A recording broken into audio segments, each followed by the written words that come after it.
We are live. Let's get ready to podcast. Fire it up.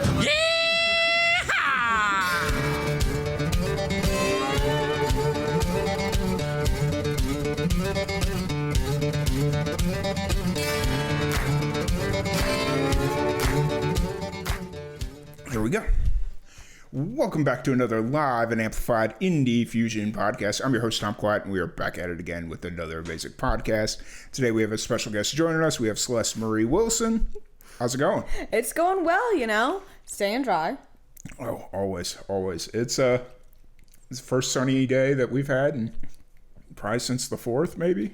Oh my gosh. Yeah. Y'all are getting Houston weather out here. Oh yeah, we were getting all that stuff from Kerrville kicking up here, and I walked out of work today because I was trying to make sure I beat you guys here. That would have been kind of embarrassing if I was walking in right behind you guys. And I was talking to one of our IT guys. I was like, man, it feels weird to see the sun out at this point in the day. And he's like, yeah, I get it. It's, and now the joke is, just waiting for the burn bans to come out. Oh gosh. It's like, yeah, we've only gotten like 2 feet of rain over the last 10 days. So yeah, that makes sense to bring the burn bans. Oh my gosh. So how's everything going with you? Pretty good. I just finished up. I hosted my first writer's retreat out in Comanche, Texas.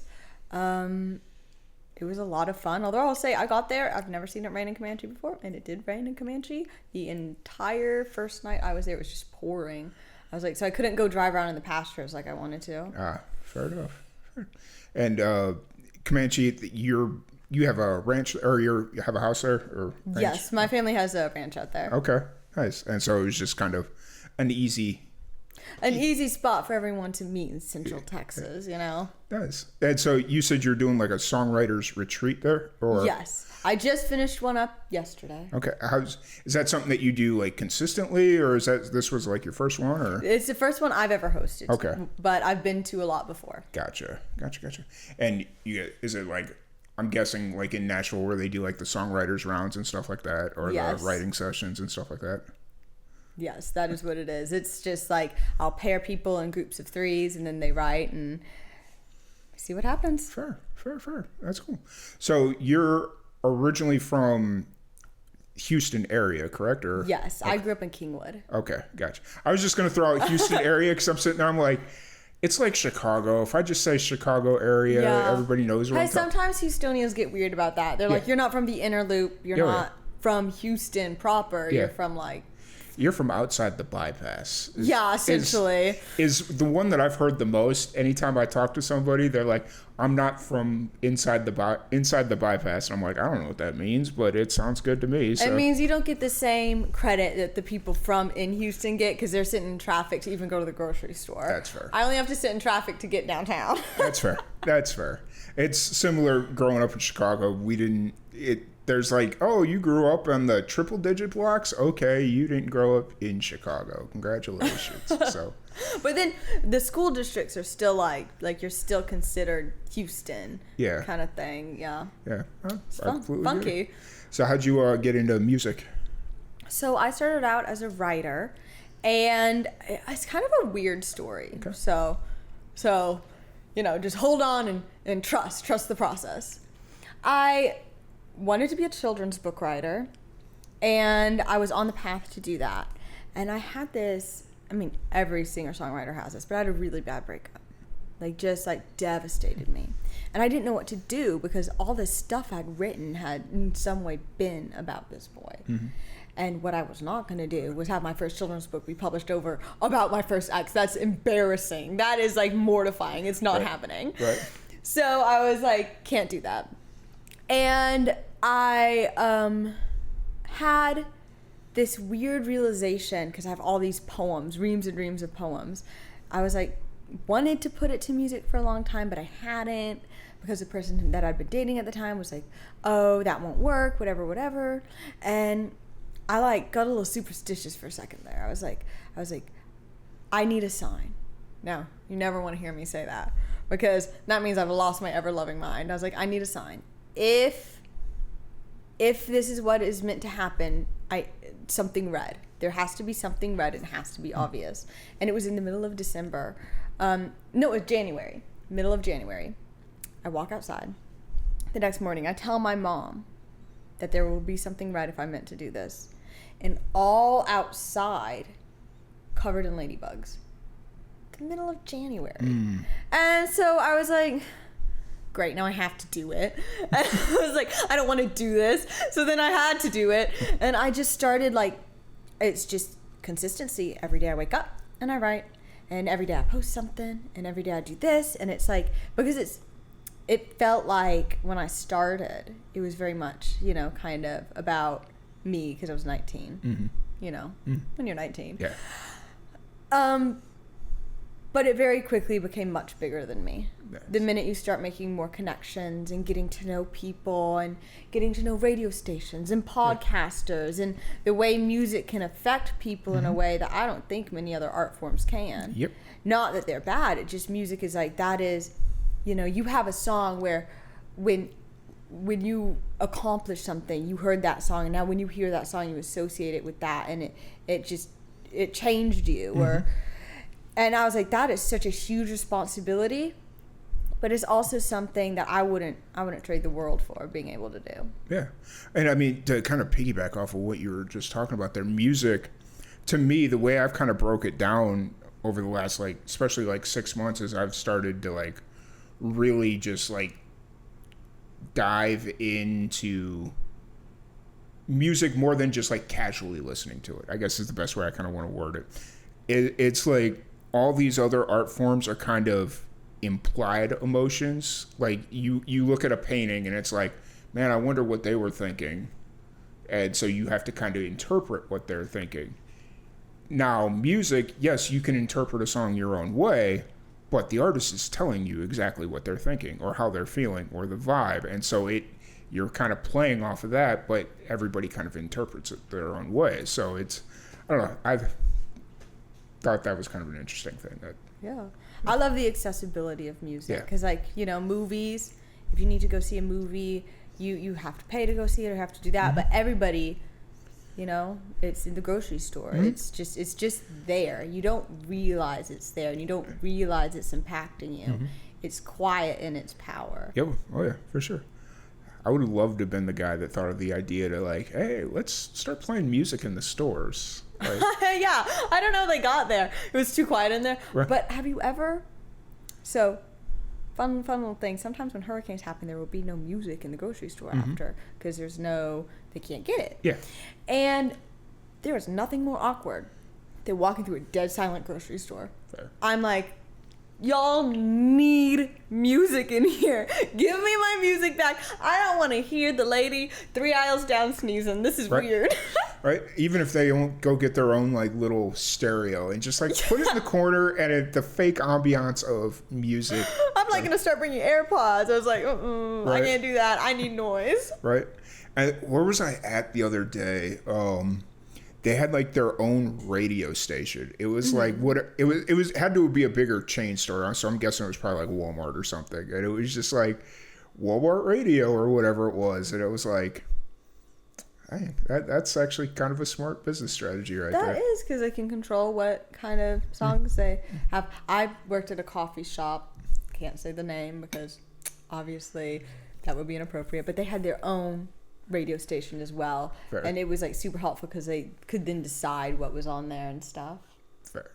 Hey, you know, there's a lot of people that are a lot smarter than I am, and you know, just kind of out there coming up with the cool ideas. Everybody's smart in their own way, though. You'd be surprised. That's fair. That's fair. So, you just wrapped your songwriters retreat yesterday. How was that vibe? How do you think it went in general, I guess? It was really cool. I think that it was like, I write a lot alone. So writing with other people is always exciting. It's my favorite thing to do. You want to be my best friend, you write with me. We're going to be best friends after that. And it was like having all these creatives in this space together. It was cool to see how everybody works and like moves. And then, you know, it's also seeing your coworker in their pajamas. That's kind of funny because they were just staying out there with us. Oh, nice. It was like, oh, we're just all out here together. We're really roughing it. Right. There's no internet either. Now, I'm not saying I rely on the internet to write. However, is a very useful tool. Mm-hmm. And sometimes I get stuck in things where I'm like, I don't know what chord needs to come next. I don't know. And so I got to look up some music theory. Mm-hmm. I got to look up some rhymes. I got to do something to Right. get me over. You can't. Because there's no internet at my ranch. It's dead. There's like an SOS on my phone. So I'm having to sit there and rough it out. I was like, is this what John Lennon went through? Is this what Paul McCartney had to do? Yep. Because I'm feeling more connected to nature than ever right now. It's 100% what they had to go through. I know. I was like, I need to come out here for a week and just sit there and write and figure it out on my own. Right? Like a big kid. There's these things called books. You had to go get music theory books and just... I suppose that's how it works. Right. No, I've become so addicted to the internet because, I do like marketing and advertising. That's like my day job. Mm-hmm. And so when I'm stuck working on like scripts or something for a commercial or an advertisement we're working on, it's like, all right, I've got all this information. I could sit here for the next hour and a half and write out a script, or I could go to ChatGPT, throw it in there, and be like, hey, cut this, make this an advertisement in 90 words. And they're like, okay. 10 seconds, it's like, that sounds a little bit weird. Okay, cool. Boom, boom, boom, boom. Fix it. Send it off. They're like, dude, that was amazing. I'm like, that's what I do. So Trust. It's just like, but then advertising and writing songs are like two different things. Like Sometimes. Well, as far as like incorporating AI, in my opinion. Like, No, yeah, that is accurate. But I feel like sometimes you can like, some songs kind of are like advertisements. I love advertisements with little jingles on them. Mm-hmm. Oh yeah, actually, that's kind of what got me started doing this doing the podcast and whatnot. We were sitting around talking with a bunch of people, and I ran into a dude that was from where I grew up in Chicago. Well, I guess growing up in Chicago, anything within 3 hours of the city, you're in the same area, and we started talking about all the random '90s TV jingles that would come out, and I was like, man, that would just be like just these off-the-cuff conversations. It was just like, that's kind of what started the podcast, so. I want to learn how to write jingles. Imagine a pop song, but it's got like a jingle vibe to it. I think that would get stuck in your head forever. Oh, it does. You listen to some of the songs that you love. They're jingles. Oh, yeah. They're... They follow that basic formula, so. Yeah. It's like, oh, hey, that part's catchy, and then 20 years later, it's an ad for something. I don't know. Real. It is what it is. So where are you kind of at creatively right now? Are you currently, obviously you just got done with your writer's retreat and whatnot, but are you personally like more of a writing phase, or where are you kind of at? So I have 9 songs out. Mm-hmm. I have, my lead single is If I Send For You. There's a music video out. I don't know how many people have looked at it, but I know it's more than I expected, and I'm very grateful for that. I have the Hollywood Independent Music Awards that I'm nominated for at the end of this month for Best Alternative Song of the Year. Nice. And then I'm nominated for 4 Josie Awards. Mm-hmm. I might get them wrong, but I'm going to try. Best Alt Song of the Year, Emergent Artist of the Year, Best Female Vocal Non-Genre Specific, and then Best Female Music Video of the Year. Nice. The Josies are really cool. I keep trying to get out there, but if I'm going to take a trip like that, it's like I kind of want to do interviews and red carpet style, like those little quick 5-minute things. Oh, that would be fun. That'd be cool. It's like, I'd almost be better off sending somebody that has like a full-blown personality, because I feel like those red carpet events take somebody with like a real specific personality. You need to be like bubbly and up in their face. And it's like, oh, hey, I know about 40 of you in Nashville, so if I give you like press passes and you just film my stuff for me, will you do that?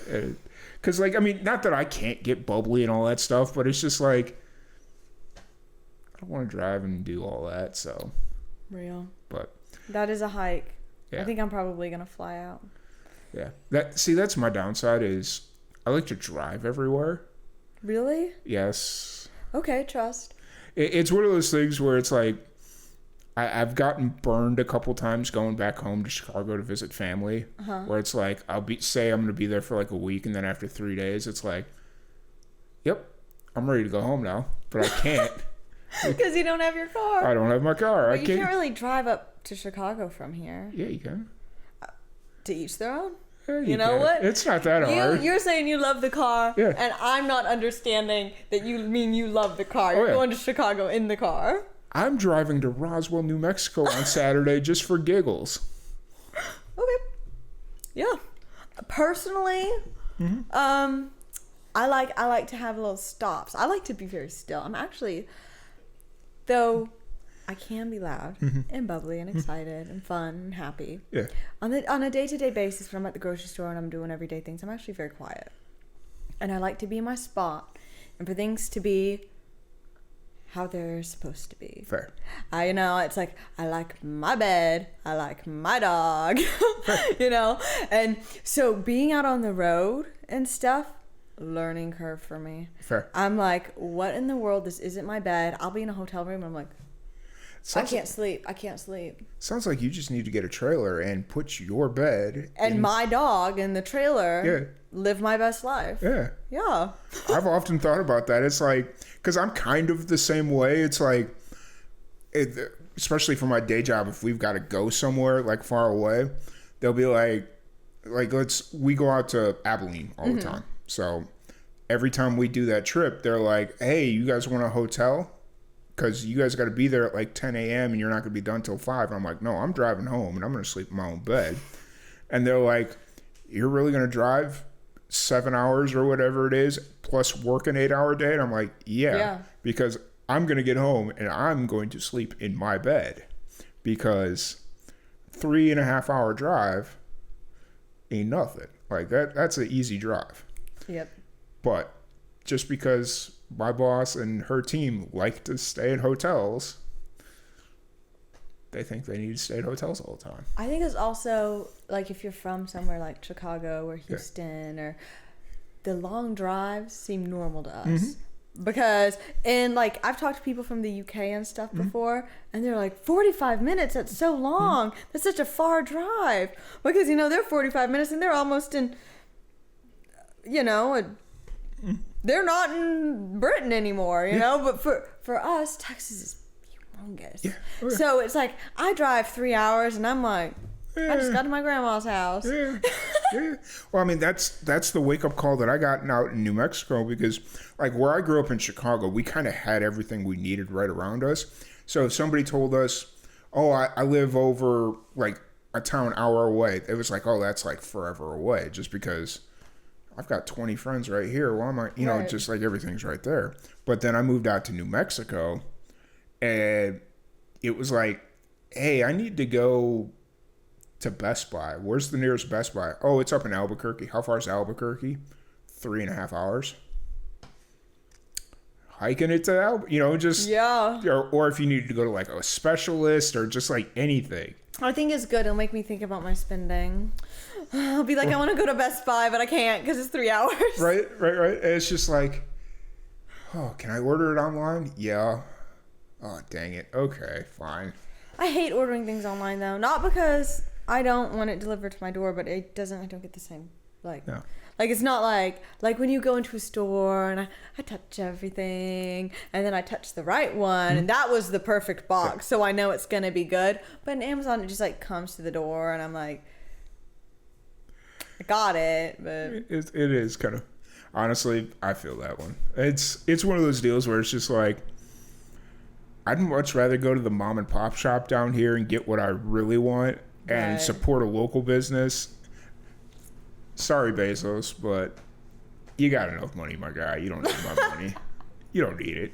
So, but then again, there's these things where it's just like we're getting ready to order a new PA for this live podcast thing we've been doing, and I'm like, well, I could go pay like $700 over at Guitar Center to go get the PA I want, or I can just go here on Amazon and pay $500, free shipping, and it's shipped to my door. I think I'm going to do that instead, There's just, sometimes it's like, it makes financial sense, so. Yeah, sometimes it does. So, it's just, got to outweigh the pros and the cons. Make those little lists. I don't know if you were ever a middle school girl. Probably not. But I was a middle school guy. Does that count? Sure. I don't know if y'all did this. We would take a piece of paper Okay. Okay, so let's say your girlfriend has a crush on somebody. Okay. And she's like, oh, I don't know if I'm going to date them or not. Here's what you do. You take a piece of paper, you fold it in half. Okay. You undo it, you write pros, you write cons. The girls, they have convened. The council is together. All right? And the council is going to speak. And we're writing down everything that we think is okay about this boy. And we're writing down everything we think is not okay about this boy. And then you start counting.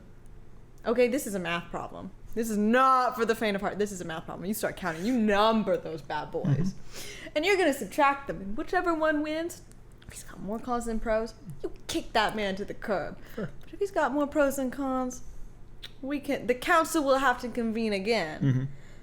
But we can think about it.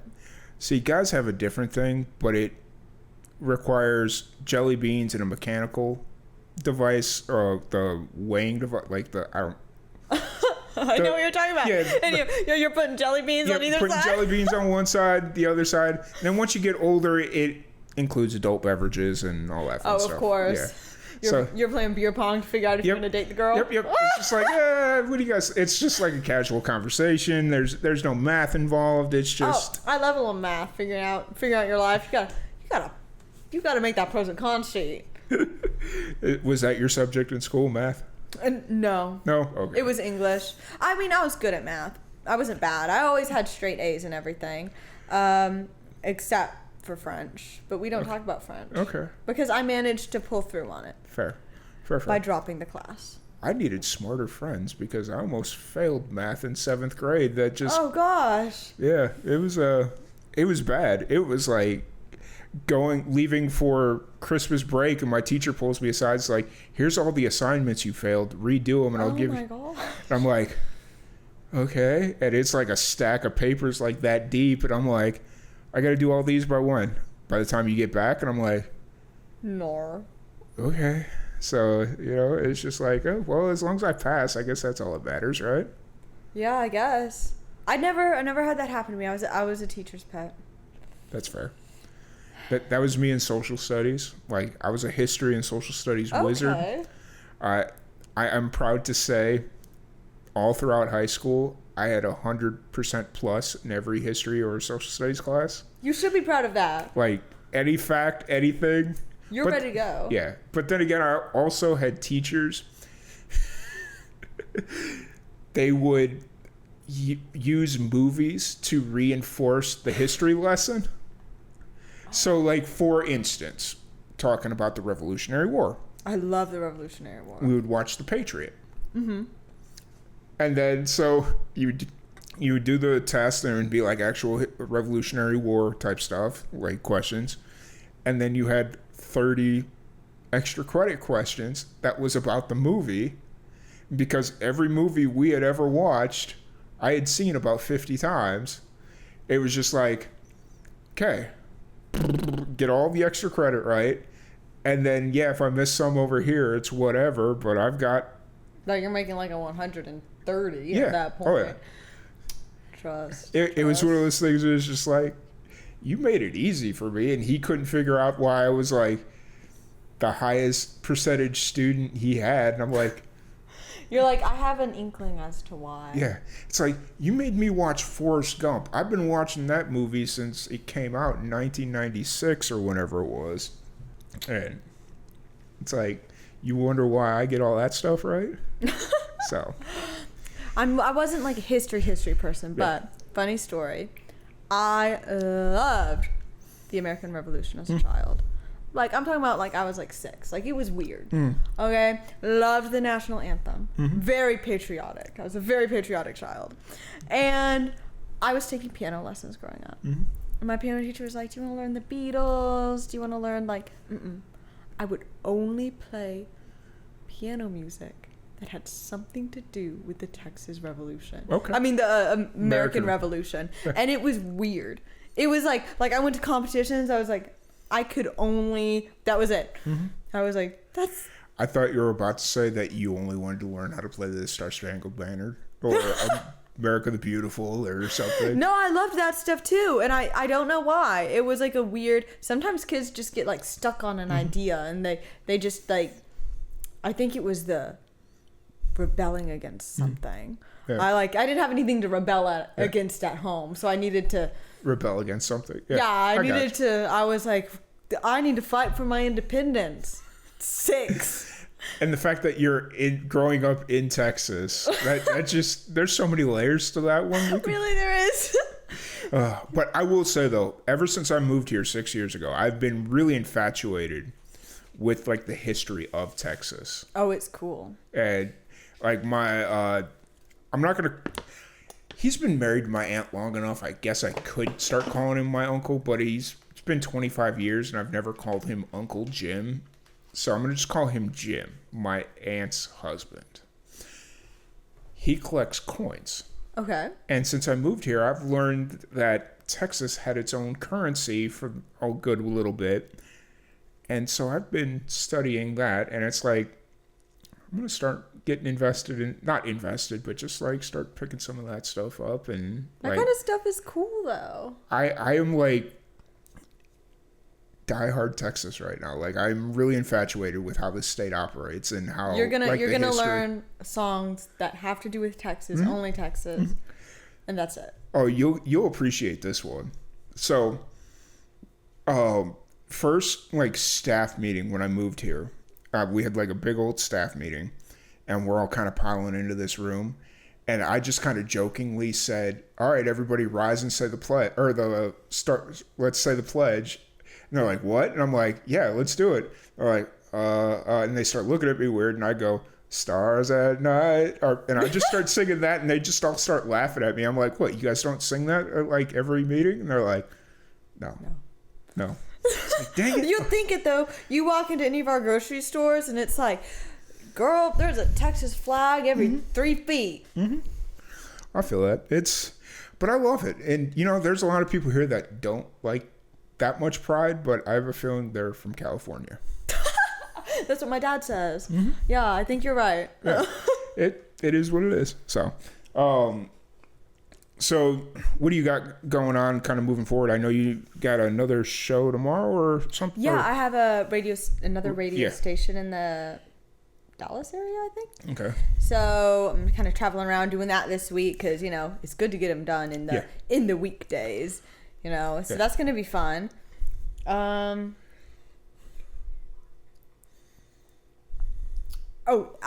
meeting with the Tattoo Mark Foundation. Okay. He hands out, he's like the Dallas Cowboys' biggest fan. Okay. And he works handing out teddy bears to kids at hospitals. Very, very sweet guy. I cannot sing his praises enough. He is wonderful. So I'm going to see him this week. And then I finished filming and getting my second music video edited. And I have recorded, mixed, and mastered my entire first album. Nice. So lots of stuff happening, and then a bunch of shows and stuff on weekends. How was that experience putting together a full album? Whew. Hectic. It took 2 years. Okay, fair. There are moments where I'm like, I think I'm gonna give up, and then I'm like, well, probably not going to. It would be a real jerk move to give up right now. It's awesome. Yeah. I love being in the studio. I love singing. I love recording. I love all of it. And I know that it's so important. In that same breath, if you're doing something, when you're starting something, if it is something that is powerful or moving or new or innovative, people are going to hate you. They're just going to hate you. Like, just being you makes people mad. And it's that case for everybody. I'm not special. I don't feel special about it because I know it happens to everyone.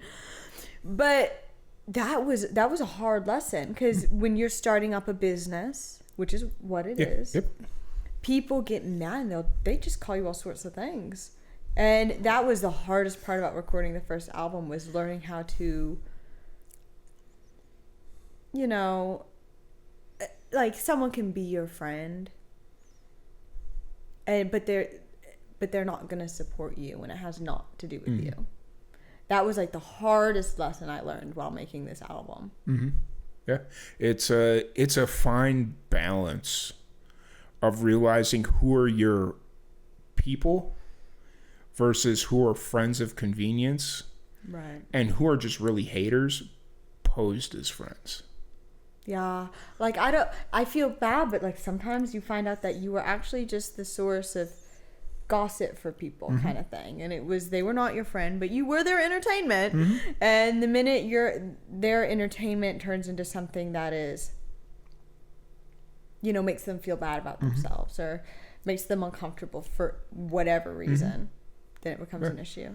I've had that realization over the last like 3 months or so. Like with the podcast, I was doing them like daily for a good while, and I started to realize like, oh hey, people stop calling me because I'm busy, I'm working, I'm doing my thing. And then I started to realize, oh, they were never actually like my friends. They were just waiting for me to ask them to be on the podcast to promote whatever album. And it's a hard thing to deal with. So. It is a hard lesson, and you have to take it in stride. And my attitude towards it now is, I'm so happy I know. Oh yeah. I would I'm so happy I found out. Yeah. Because can you imagine spending years and years and years continuing to be friends with somebody who doesn't care and doesn't want you to succeed? I mean, I think that when that kind of stuff happens, those people are doing you a great service by letting you know. Oh yeah. And it's like, it gives you a chart to kind of look at to be like, okay, this person's doing the same thing that person that ultimately left me. So it gives you something to kind of go off of as far as like lessons go, So I think that's kind of it. As much as it hurts in the moment, it's an important thing to learn, an important lesson to have, Yeah. So. And, if everybody liked Jesus, he wouldn't have been crucified. Yeah. So that's very fair. Very, very fair. You just got to get good and comfortable with people not liking you sometimes. Yep.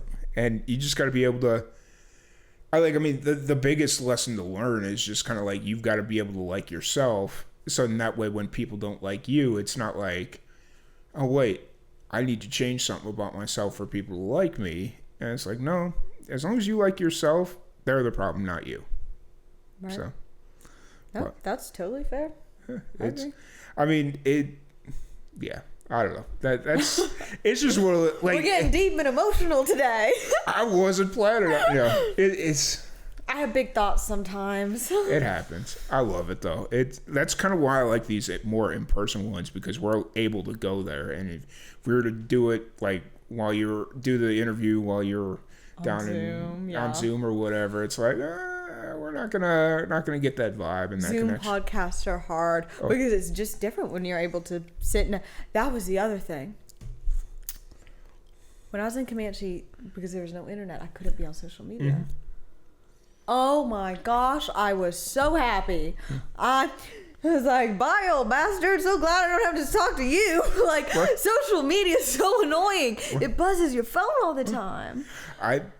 It's amazing how much longer my phone lasts when I don't have internet. And well, I guess I should say, as long as I know I don't have internet and I shut like the internet off, otherwise my phone's going to die regardless. But point of the story is, it's amazing how much more my phone lasts. I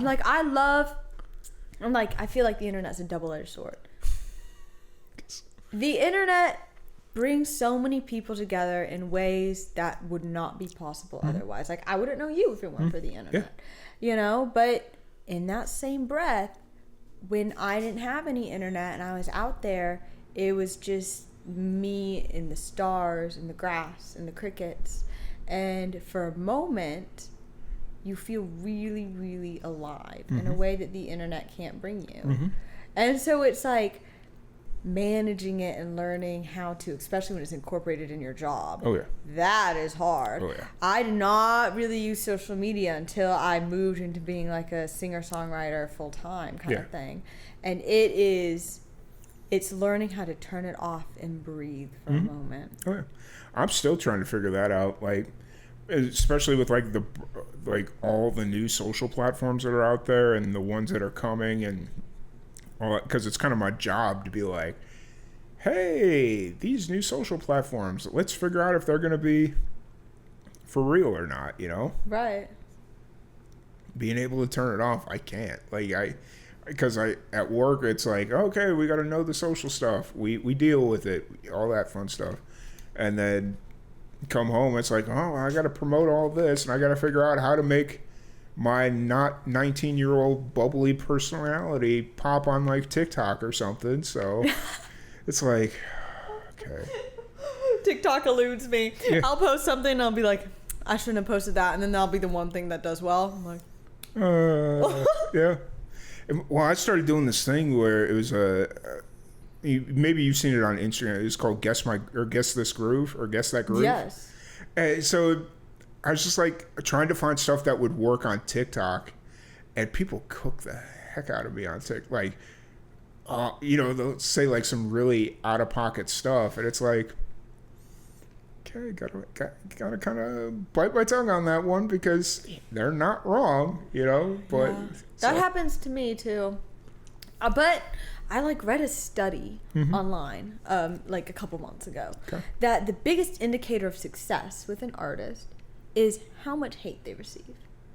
And at first I was like, oh, whatever. But then I started to think about it. Mm-hmm. And I started reading about all the artists that I really liked. And, Taylor Swift wouldn't be as big as Taylor Swift is if the news outlets didn't absolutely just burn her again and again and again for honestly no reason. Yeah. And that Ed Sheeran, everybody makes fun of Ed Sheeran. But he's massive. Mm-hmm. And it just, I think it comes with the territory, and it's so hard because people honestly, because when I see that kind of stuff, especially with smaller people, I had a friend in Houston, and she blew up online, got really, really big all of a sudden, and she was getting these hate comments on TikTok and stuff a couple months before she blew up. And it was so weird because she's good, really good. Mm-hmm. And I was like, okay. And I would always comment nice things. And, sometimes if I was in a feisty mood, I would tell somebody to go pound sand and that they were not so smart. And, literally, everybody I've seen take off, they've had that kind of hate. It just is. Well, you know why that is, though, don't you? Because they're at a point where they seem unattainable. And with social media, everybody's so accessible. So if, you brought up Ed Sheeran. So Ed Sheeran's here in his career, right? Mm-hmm. Selling out stadiums, doing all these things. If you're somebody that's not doing anything, just kind of buying their time, doing their thing, maybe they're a fan of Ed Sheeran, but they're going to do everything they can to make themselves feel better and just start saying outlandish stuff, knowing the chances of Ed Sheeran actually reading it are slim and none, but it makes them feel better because they're pointing out flaws about Ed Sheeran. Right. My attitude is if you can do it, show me how. Yeah. Show me how, darling. Yeah. It's one of those things, and then my favorite thing is to watch when somebody actually catches one of those comments, and it's like, oh, and call them out on it, and they're like, oh, I'm sorry, I was just having a bad, they backpedal like crazy, and it's like, yeah, see, it's dude, get off. That's when we're having a bad day. Do you know what we need to do? Turn the phone off, go stand outside, breathe, live for a moment. Oh, what you need to do is when you get a spam text message like I get 5 times a day, just tell them how you really feel, and then just delete their number. That's what I do. That's my favorite thing to do. It's I'm such a happier person. When I get if I'm having a rough day at work, I'll get a spam text message and then I'll just throw something in there, just really out of pocket, and then just block their number. And it's it's an AI robot. They're not, not anything. So it is what it is. That's fair. So you said you have your entire album recorded, ready to go? I do. Do you have a release date on that yet, or is it TBD? TBD. Fair. I'm guessing you're hoping this year, though? Yes. Okay. Hoping this year. I say that, and then some people come out of left field and be like, no, I'm hoping like end of 26. I'm like, it's recorded, ready to go. Why are you waiting until the end of 26? Like, maybe just the vibes. Yeah. They're waiting for a formal invitation. That's fair. Waiting for the universe to send them a Google Calendar invite. Got it. Yeah. I never accept Google Calendar invites. I'm terrible about that. Honestly, I didn't even look to see if you accepted mine. I was just like, I'll send it to her. She told me to. Yeah, I said I'd be there. If I say I'm going to do something, I'm pretty much going to do it. That's fair. That's been the hardest part for me to kind of make sure, like, I keep my schedule clear, because, like, at work, anything could change at any moment, and they could have easily came in at like 4 today and been like, hey, we need you to stay till 8 o'clock tonight, that sort of deal. And it's just like, I have to be very honest with my boss. It's like, hey, if I tell you I got to leave by this time because of this, don't come at me with all this other stuff, because I'm not going to do it. Like, trust. Especially when somebody's coming in from out of town. I've had, like, you guys came in from Comanche. I had somebody come up from Houston, or no, wow. They were in Houston. They came up Sunday. They're like, yeah, whatever. And I'm like, came up from Houston? Like, we could have waited. You're popular. Yeah. I don't know. It's interesting. Yeah. But it's the same drive I have. Like, I can't get mad at them. Like, I once drove 8 hours to get to a podcast, so it's just like. No, it is what it is. Mm-hmm. It's the passion, it's the drive, and especially if people are willing to do it and not make a big deal about it, like, I'm all for it. So. Yeah, well, if you're an adult, you're too old to throw a baby fit. Yeah. I mean, sometimes when I'm in the grocery store and I can't find what I want, I do want to lay down and kick and scream, but I don't do it. Fair. What's that one thing in the grocery store if you can't find, you want to throw If the I baby? can't find, okay, so everything I eat has to be gluten-free because I have celiac disease. Mm-hmm. And sometimes a girl just wants ice cream. Mm-hmm. But a lot of ice cream is not celiac safe. And when I go down that ice cream aisle and there is no gluten-free ice cream and I just want vanilla ice cream and it shouldn't be that hard, but nothing's labeled saying that there's no girl, I want to lay down on the floor and kick and scream. It's too hot in Texas to not have ice cream. That's fair. It is too hot. I'm That's like, fair. now I'm holding one of those like Otter Pops, like I'm 3, and I'm like, I just want a vanilla ice cream. It happens. It does. I will say, though, you're probably the first Texans that have come through here that aren't drinking Dr. Pepper. I'm not a Dr. Pepper girl. I like my Diet Coke. That's fair. Well, I used to drink no soda. Because I was like, it's not good for you. Mm-hmm. But then I started the music thing and I went, you know what? I'm actually the healthiest one here with my Diet Coke. So. Actually, science would say that's not technically true, but. Well, it is what it is. Because I'm not going to get on that pedestal. It's not a pedestal worth getting on. Hey, you're about to change my life with what you're about to say about my Diet Coke. It's the aspartame. Yeah, I know. It's a trade-off. Yeah. That's why you got to find the Coke that they use like actual raw sugar.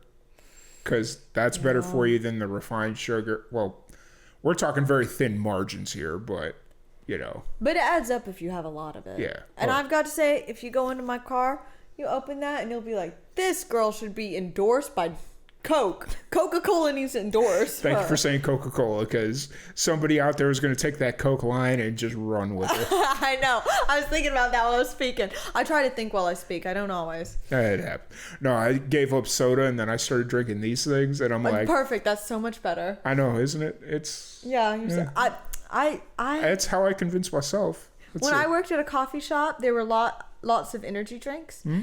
and so I was drinking a lot of them. Because it was just like you could have them just for. Look at that. 3 grams of sugar. Only 3 grams of sugar. Because you're going to be skinny. That was my attitude when I was drinking them. I was like, there's no sugar in it. I'm going to be so skinny. And it doesn't count. But it does count. And I had 3 in one day once. And I swear I could feel my heart and my toes. I was like, no more of that. 3 in one day. That's a slow Tuesday for me. Actually, no. About 3 is about average. I'm not gonna lie. Like, fair enough. and One honestly, in the morning, one in the afternoon, one at night. yeah, pretty Okay, much. okay. So these actually technically aren't really even energy drinks. They're a sports hydration drink Okay. because they're the rehabs. My heart doesn't jump out of my chest as much. But I remember having that same exact feeling. I was on a 24-hour car ride going from South Florida to Southern Illinois, where I was going to school. And they had just came out with this fancy little drink called the 5-Hour Energy. I've always wanted to try one of those, but Do not do it. okay. Do not. I promise The one with you. the little running man on it? Yes, do not do it. Don't do it. Okay, I'm trusting you. Because I took one when I left Florida. I was like, all right, this is going to get me through Gonna be Georgia. 5 hours, yeah. And I'm going to be good. And then I got to Georgia and I started crashing. I was like, I need another 5-Hour Energy. Took another one. Got me to like Kentucky. And I was like, I need another one. Took a third one. You got addicted to 5-hour energy. I took a third one. And then I had to stop because I was sitting there. I threw my seat back and you could just literally see my heart jumping out of my chest. And I'm like, oh, this is where it ends. This is where I'm going to die. Oh my gosh. I can't do it. I got to be at work tomorrow. Because I had just gotten picked up for an internship at a baseball team. I was like, they're expecting me at work tomorrow. I can't die here. I can't do this. And then I took a nap and then I just woke up and it was like. You slept it off. I bet that was the worst sleep of your life. Scientifically, you're probably fairly right. If we're going scientific with it, you know. It was probably like, when you take a nap, maybe TMI. When you take a nap and you wake up and like you're like sweaty, like it's like one of those naps. I hate those naps. You'll be like, I'm just like Princess Aurora, like I'm a sleeping beauty. And then you wake up and you're like, oh. That's every nap, every time I go to bed. For whatever reason, I just maintain heat like crazy. Okay.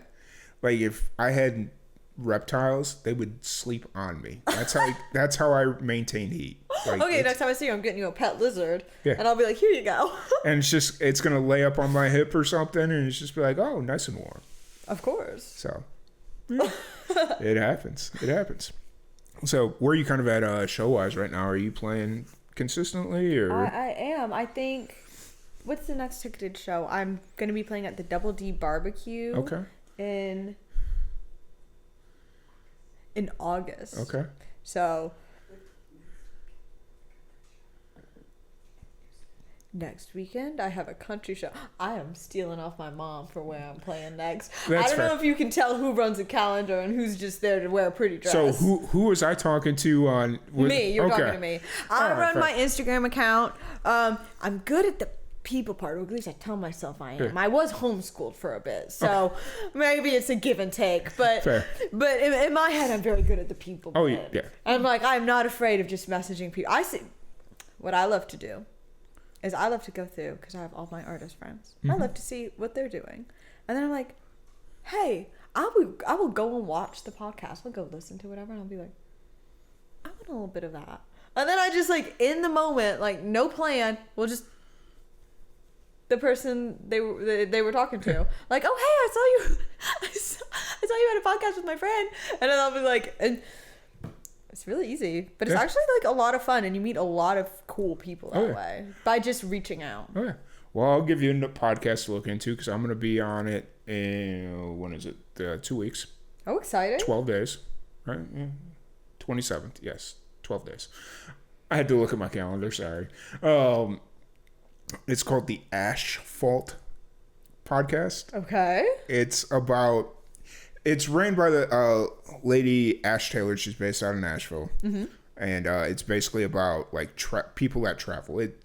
It's tending to be a little bit more musician or music centric. Right. But the whole pitch behind it was anybody that travels a lot for their day to day.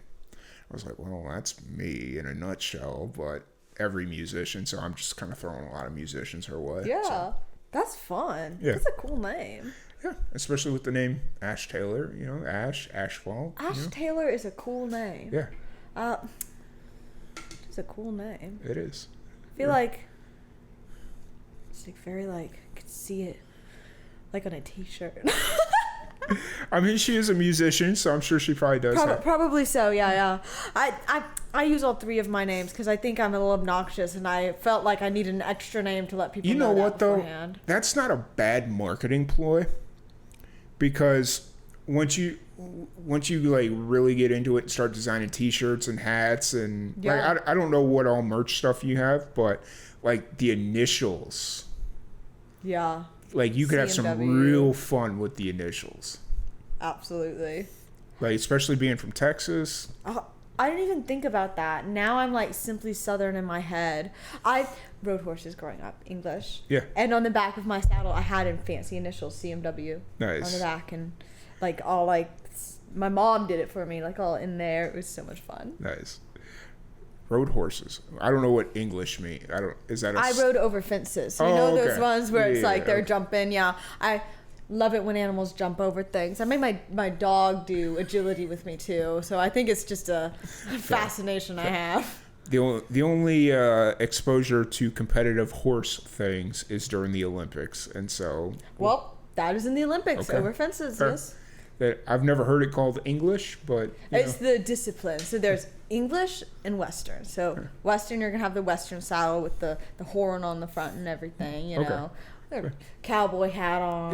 You know, gotcha. Kind of thing. And English is more like I've got my tall boots on and my tan pants and a fancy jacket. I look very put together and a helmet. Very professional looking. Because I don't want to hit my little noggin. Yeah. And you know, my saddle's about the size of a pat of butter. Mm-hmm.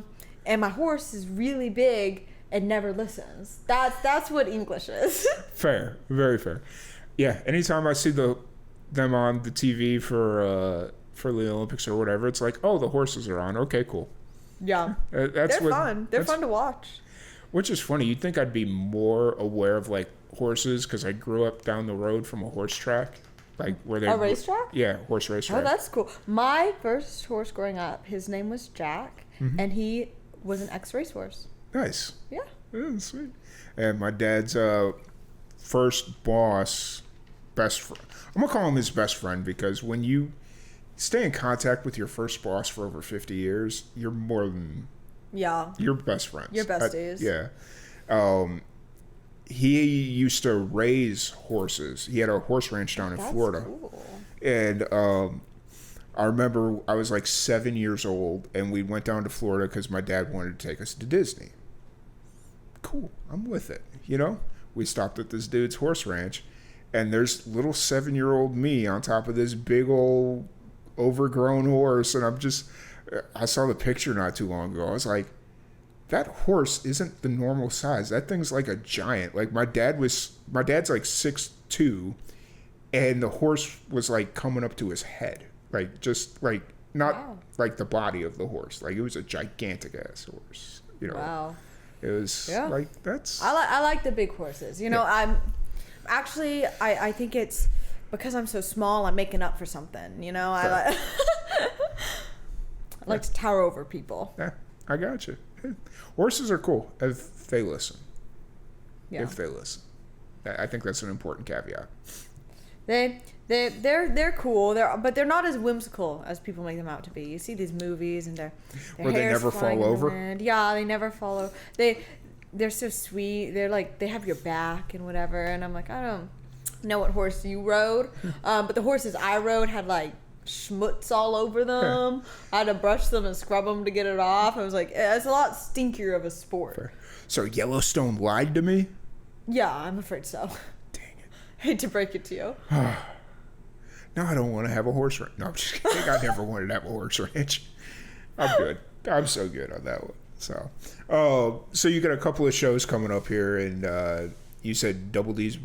That's up in Dallas, or is that down in? I'm looking. I see it all the time, and I'm trying to remember Double D Barbecue is where.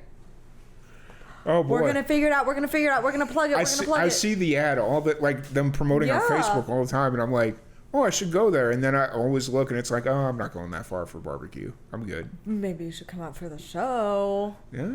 If you can. Yeah. If you like to drive. That is fair. Dude. Let's see who can find it first. Oh, of course, my phone's gonna lock me out and tell Oh my me. gosh. I hate it when my phone does that. So Oh, no. one time I forgot the password to my phone. Actually, more than one time. You don't want to know how many times. That's bad. Sometimes I just draw a blank, like there's nothing going on up there every now and then. Is it in Bluffdale? Okay. Okay, yeah, the Double D That's Barbecue in Bluffdale on which day, Mom? August 29th. August 29th. August From 20 7 to 9 p.m. But you'll be back up in Dallas at the Tattooed Mark Foundation. Okay. And you're giving a concert on the 9th. We don't know where that is yet. I'll also be having a concert on the 9th. I'm not sure where it is, but check my website kind of thing. That's funny. Hey, that's cool though. You're staying busy. I love it. I try to. If I sit still too long, I might lose that last marble rattling around up there. You might write another album or something. I might write another album after you know. Maybe you need to sit still for a minute. No, Maybe I'm I just need to sit still for a minute. You know what? That's what the TikTok comment section might say. right? Oh, don't get me started on the TikToks. I'm good. So, you said you're gonna fly out to the Josies though when you go out there. Yes, I am gonna fly out to the Josies. I will be out there. Is that? That's in Nashville, right? I've never been to Nashville before, and yes, it is in Nashville. Okay. For whatever reason, I thought it was in like Gatlinburg for a second, and I was like, no, it's Where's in Gatlinburg? It's in East Tennessee. It's Oh boy, how do I describe Gatlinburg to somebody that isn't familiar? It's Oh boy. Are you drawing a blank now? No. I'm just trying to, because basically it's like a tour. It's like a ski town with no skiing. It's so you go to Gatlinburg. It's up in the mountains, right? Okay. And instead of like skiing, they just have all these like roadside attractions, I guess is the best way to describe it. So you'll pull in, they have a building called Jurassic World. You go in and you ride around this thing that shows you what like Jurassic World is. Or they have Ripley's Believe It or Not Museum, and they show you all the weird things. So like that's what like roadside attractions is the best way to kind of Then they have... You know what? That's making me kind of want to go there. Yeah. I mean, not as much into driving around as you are, but roadside attractions, they sound appealing. It's right. And anybody that's actually goes to Gatlinburg or loves Gatlinburg is like, you are so underselling it right now. And it's like, I'm sorry. I don't know what to tell you there. Well, I've never been to Tennessee, period. So I'm excited to go to Nashville. I'm gonna try and like make a week out of it, so I can like play some of the bars, go around, talk to people, see what's going on, kind of thing. Don't get sucked into the Broadway. Don't get sucked into Broadway at all. No, it's too expensive. Trust. You're gonna pay a lot of money to park. Okay. So don't go to Broadway. Go to all the other bars off Broadway. Go to the Bluebird. Mm-hmm. Go to, if it says it's on Broadway, or I'm drawing a blank what the other road is that's like right next to or that runs into Broadway. Don't do it. Just don't do it. Don't do it. Unless you want to have the white girl bridesmaid experience or whatever. Well, I'm not getting married, so. No.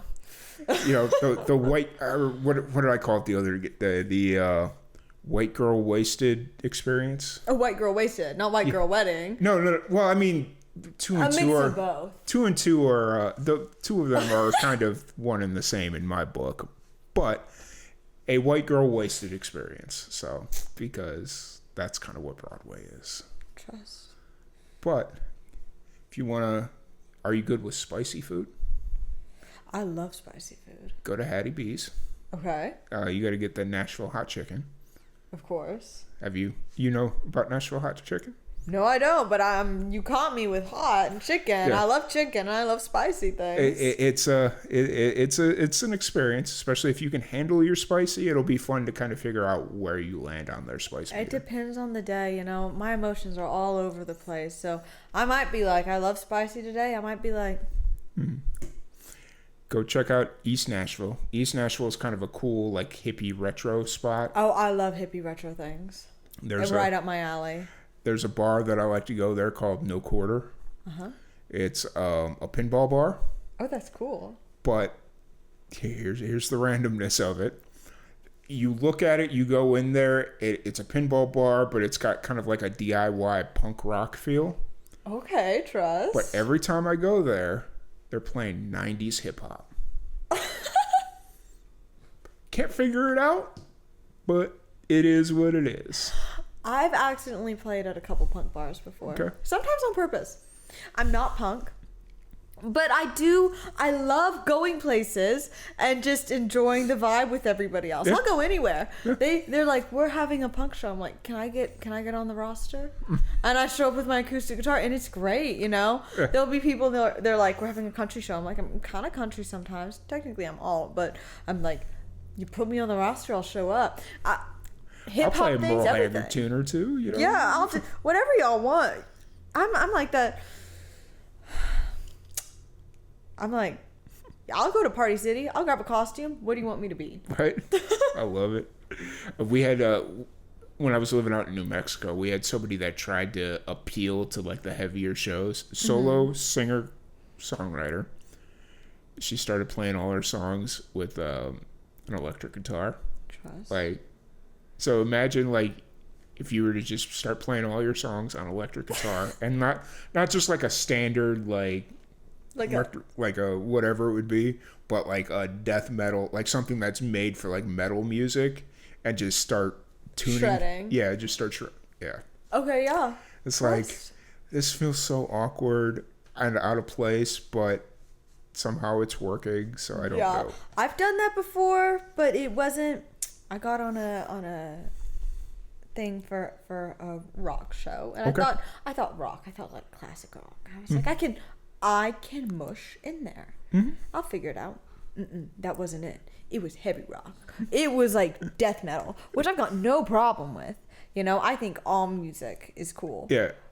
However, if you've ever been in a bar and you know you're about to do something that is going to make everybody in there wish you weren't in there, that's a terrible feeling. I got up there, I was like, I'm so sorry for all these songs I'm about to play for y'all. I already knew they were not gonna like it. And I had my acoustic guitar, my band dipped on me. That happens sometimes. Yeah. It was gonna be okay if the band was there, because I was hoping maybe I could be like, get a little more into it than normal.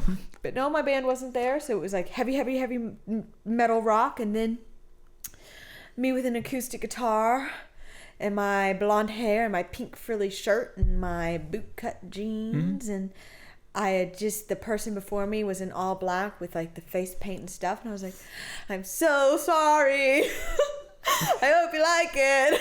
That's when you just start, pull out your phone, pull out the tabs for like rock songs, and then just start doing acoustic covers of rock songs.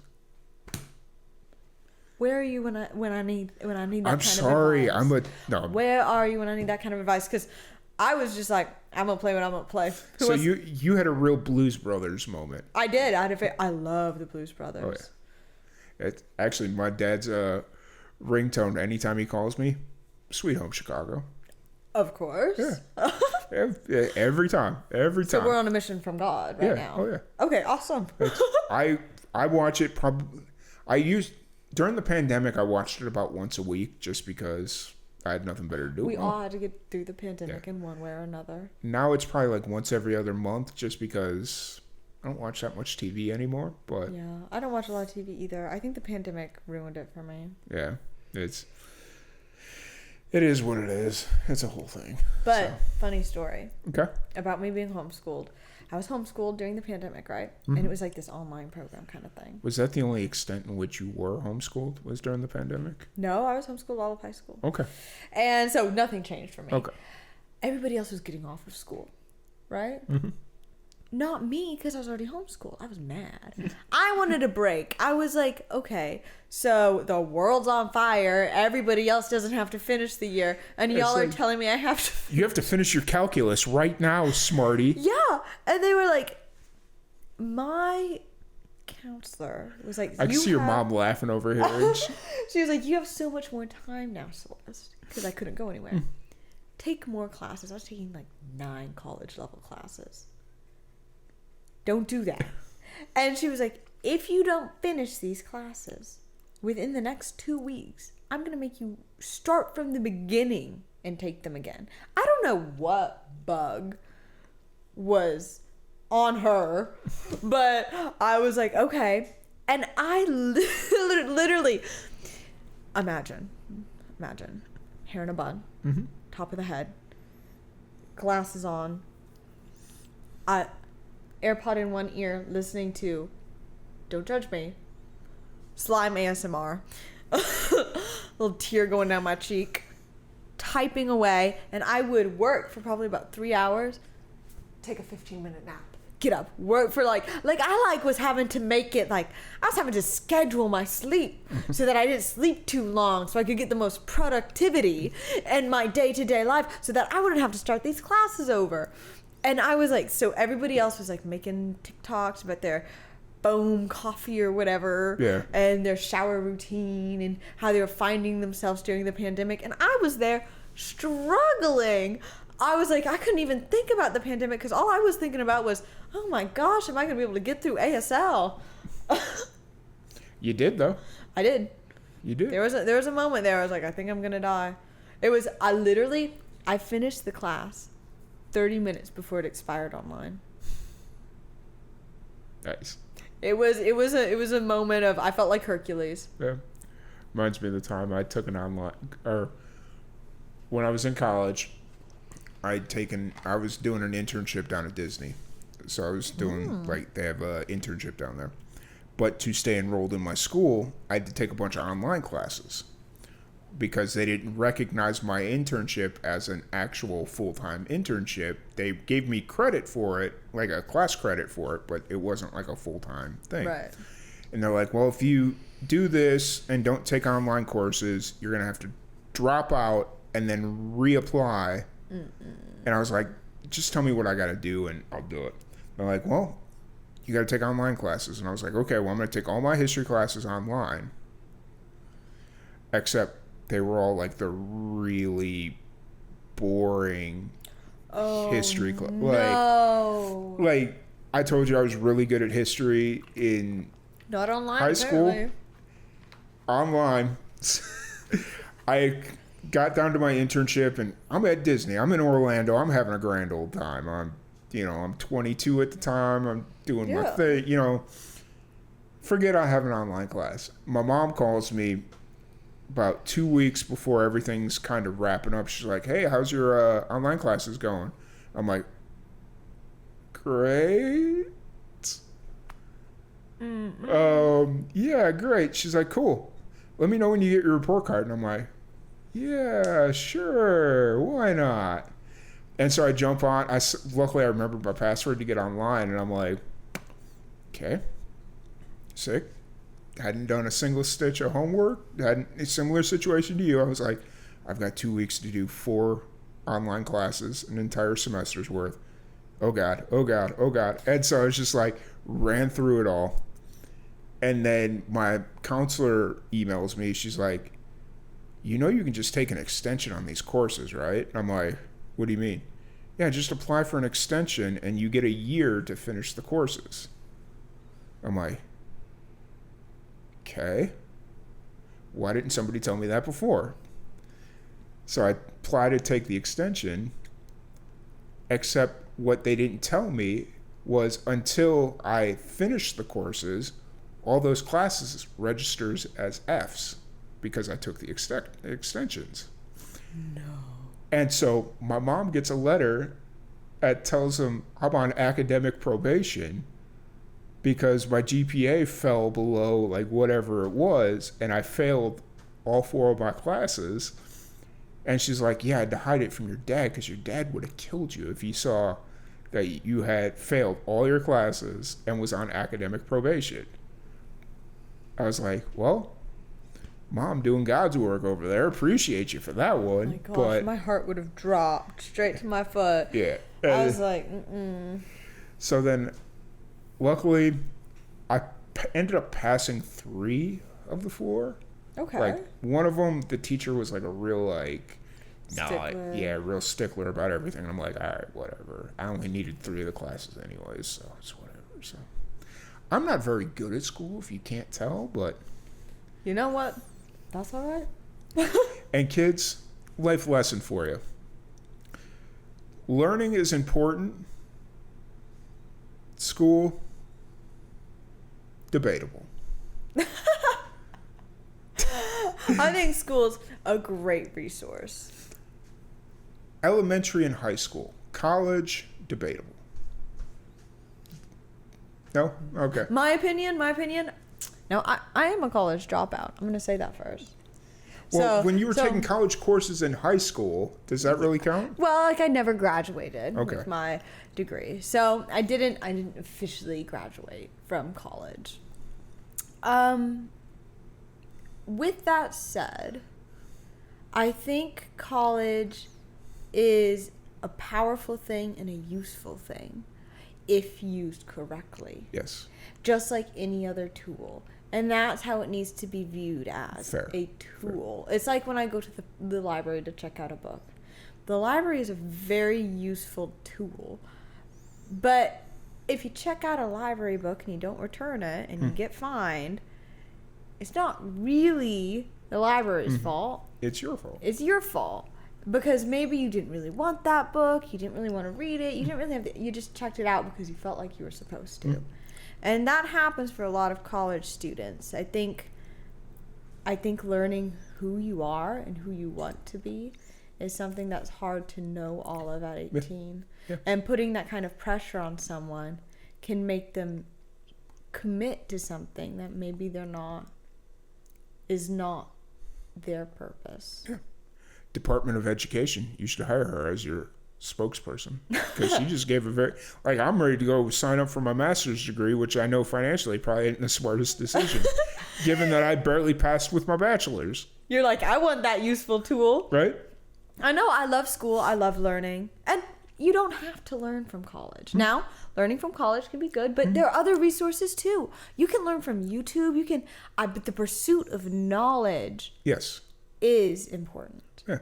The pursuit of knowledge and the pursuit of wisdom. Like, because I think a lot of people use knowledge and wisdom as one and the same words. I think they're two completely different approaches to life. The less you feel like you know, the more you probably do. Yeah. Absolutely. So, I don't want to keep you here too much longer, because I feel like we're going to go down another... I know, we could talk for probably like 5 hours. Yeah. Go Joe Rogan on it, Yeah, that whole basically. thing. But where can people find you online, music, fun stuff like that? Absolutely. You can find me on my website, www.celestemariewilsonmusic.com. You can find me on Instagram under Celeste Marie Wilson. I think my YouTube is Celeste Marie Wilson Music. Go watch my music video. It's super fun. It's like all fancy and everything. And is that the studio or in studio video, or is this a different music video? It's the music video. There's like, I'm like in a red dress. It's like a professional, like fancy music video. Okay. Because I was watching before you came here. I was watching your whatever's on your, like, your link tree or I've got one that's where I'm like singing in the studio. Yeah. I was watching that one, and I was just like, oh, that's cool. I love cool videos. It's one of those things where I think a lot of people overthink their music videos, and then they just kind of end up missing the mark. And it's like, it doesn't have to be that complicated. Like, yeah. I love doing those. So those studio ones are all live vocals. It's not me lip syncing or anything. I'm singing live and putting together a live version of it to give it a different feel and a different taste. And when I do music videos, what I love to do is, because I think it's important to learn when something is not your calling and something is not your job. And when I hire people to do music videos, I'm hands off. I'm like, what is this story to you? I already know what the story is to me. I wrote the thing. I wrote the thing and sang the thing. I've already done that. But getting that different perspective, it just changes everything. Oh, yeah. And they'll make something that you just couldn't even think, like, you know, not that my ideas are bad, but having a different soul touch a story changes the story into becoming even more universal. Oh yeah, I'm trying to get back into music video, like making them.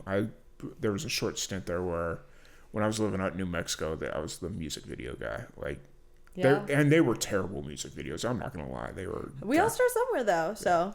I actually made a post. The first music video I ever made, I tagged my buddy in, and I was like, "Man, what's funny about this video is it shows you everybody's got to start somewhere." That's how bad it was, and but I have some songs like that in my notes app. You should revisit those though.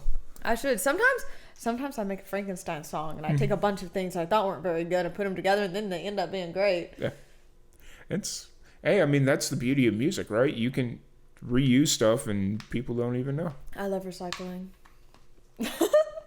Nice. But once again, really appreciate you joining me and sitting down and chat. We'll have to do this again next time you're. Absolutely. Hopefully not coming from Comanche, but it's. Well, you know, it is. hopefully I can get some stuff over in Waco, some gigs, and then they'll be fun. I'll send you a list. You should. I like it here. Now every time somebody comes through, they're like, "Hey, can you send me a list of places to play?" It's like, no, it's just a matter of pulling it out of the notes app at this point. It's like, yeah, you're like, oh boy, do I have a list? Yeah, it's like, I don't know, I can't tell you what they pay because I don't get involved in that aspect of things. But here's a list of where people play. Kind of similar to how you get on your podcast. Anytime somebody posts a flyer and it's a place that I've never knew plays music, it's just like, oh, let me write that down. And you know what? That's a smart thing to do. Yeah. And then I'll go like online, find a contact, and like, okay, boom, boom, boom. Here you go. I ought to start doing that. That's smart. It's a winning combination. It is. There's somebody that's basically what they did was, and then they started selling it as a book, like how to book yourself. And I'm like, you just went online and just. Hey, they're a hustler. They're hustling. They're hustling. They got their hustle down. I give it to them. Yeah, they're selling you information. Yeah, yeah.